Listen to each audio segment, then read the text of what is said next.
Now, right now, we are a week, not even a week out, just a few days away from 2 mass shootings in a row. And whenever these things happen, there's all these people that want action, but nobody knows exactly what to do. There's calls for gun control.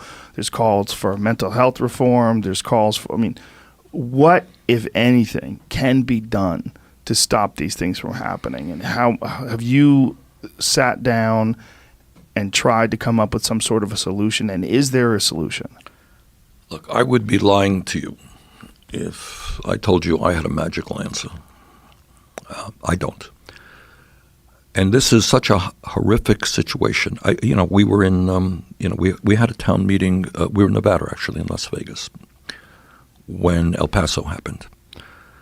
And we did a town meeting, and I said, okay, let's take a moment of silence to remember the victims and pray for the survivors. Literally, the next day, in another part of Las Vegas, I had to do it again. And I said, I can't believe that just yesterday we did this, and I have to do it again. This is, I don't know what the words, my friend Beto O'Rourke was saying, you don't know what words, what can you say? It happens again and again. Who can imagine some lunatic walking into a school or a mall or just on a nightclub area and taking out an assault weapon and shooting down people? And that we almost become to accept this as a normal part of American life is incredible, is just totally demoralizing. All right, so here's what I think. There's no magical answer, but let me tell you what I think. First of all, this is the reality. The reality is that today, as we speak, there are approximately 400 million guns in America today. We have more guns than we have people. We have between 5 to 10 million assault weapons. And an assault weapon, as you know, is a military-style weapon designed to kill human beings kind of rapidly. And then on top of that, we have, again, nothing to be proud of, but, we have a number of mentally unstable people, for whatever reason, are walking the streets, they're suicidal, they're homicidal. That's the mix that we have. I think the answer is, and I'm not the guy to invent all these ideas, but here's some of what we have to do. First of all, if you want to own a gun in America, we have got to know that you are a stable person, and that means that we need to expand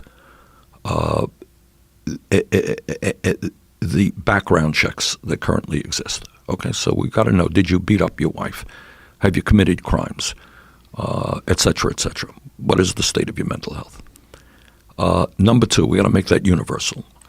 Number 2, right now, there is a background check if you walk into a gun show, into a gun shop, but you can buy guns in various states at a gun show, and you don't have to do any of that. So if you and I go to a gun show, you sell me a gun, I don't have to, right. I don't have to do that. Third of all, I can today legally walk into a gun show, pass the background check, and buy a dozen guns, walk out and sell them to criminal elements who will use them for bad things.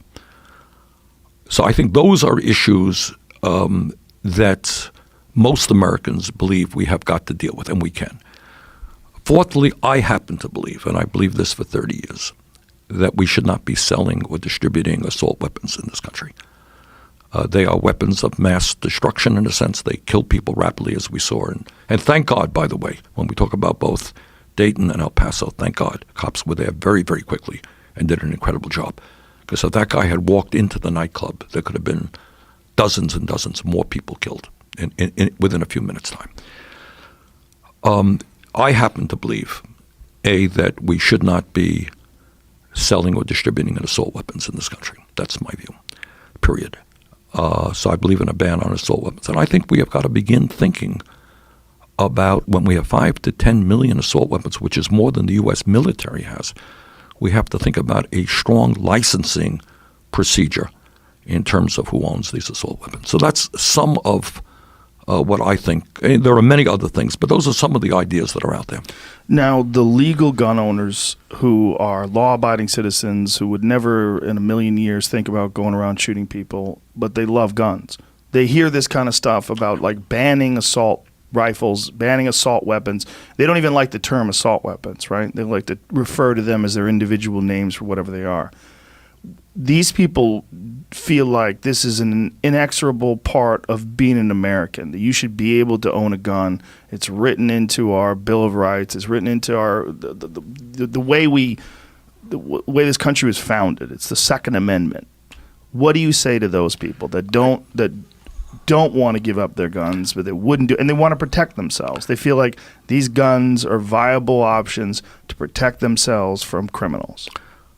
I understand that. And Joe, as you may know, I'm a senator from the state of Vermont. And the state of Vermont is one of the most rural states in America. Every fall, we've got whole thousands and thousands of people are out in the woods hunting. And it's something that's part of our tradition. I believe in it. I believe in the Second Amendment. But all that I ask of the gun owners, and you're absolutely right, 99.9% of gun owners would never in a million billion years think of doing these horrible things. But in the moment that we are living in, I think that we're all going to have to make, some concessions to the reality of what is going on, and that is that there is a small number of, call them what you want, depraved people who are prepared to do that.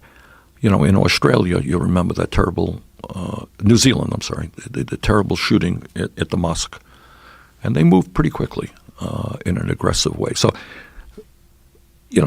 I wish I can say in the best of all possible worlds, yeah, you can own any weapon you want and so forth and so on. We're not living in the best of all possible worlds. We're living in a world where we're shocked every day by horror. So, I